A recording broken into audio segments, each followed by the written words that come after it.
THV11 continues our efforts to keep you safe and informed on a serious problem still plaguing Arkansas since it began escalating in 2018. It's the opioid crisis and its impact on Arkansans. THV11 anchor Karen Fuller takes a new look at the deadly epidemic and a promising treatment for addiction that some patients call a miracle medication. Recovery, it's the end goal for people facing an opioid use disorder. But if that was something easy to achieve, Arkansas would not be among the worst states in the nation for opioid abuse. Tonight, we look at a growing trend in treatment that can be a lifeline in a rural state like ours. Autumn in Arkansas, when the sun no longer scorches the earth and Mother Nature pauses for just a moment to show off the meaning behind the natural state. It felt like, my skin would just try to crawl off my body. What you don't see is a dark and hidden secret, one that Randy Wood knows all too well. There was something about where I was emotionally or spiritually or whatever at this time in my life that really caused me to enjoy the painkillers. Wood is clean today after spending nearly a decade addicted to one of the many commonly prescribed painkillers. His substance of choice, hydrocodone, began with an injury and a visit to the doctor. The first initial 20 minutes was a real warm, fuzzy, hey, life can't get much better than this type feeling. And that's the feeling that I chased for years. What is this? Too often, that warm, fuzzy feeling ends in an overdose. This startling and very real scene is from a documentary by filmmaker Nathan Willis. Commissioned by Arkansas PBS, it's called 7 Days, The Opioid Crisis in Arkansas.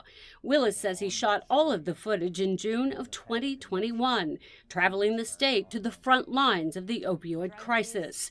The young woman in the film survives. But according to the Drug Enforcement Administration, more than 100,000 Americans died last year alone from overdose. The opioid epidemic is so bad the DEA estimates up to 275 people are still dying every day. Dr. Mike Mancino is a psychiatrist and the director of the Center for Addiction Services and Treatment at UAMS.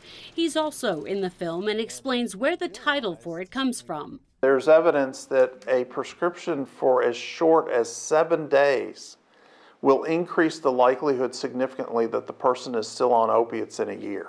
As a treatment specialist, Dr. Mancino says there are numerous pathways to recovery based on the patient's individual needs. He says some may have to drive to a methadone clinic multiple times a week for medication, but Arkansas has only a handful of such clinics. Dr. Mancino says he sees the journey to recovery begin virtually overnight with a medication approved by the FDA in 2002 called Suboxone, also known as buprenorphine. Suboxone or buprenorphine is placed under the tongue by the patient and allowed to absorb, and then it gets into the bloodstream and goes to the brain.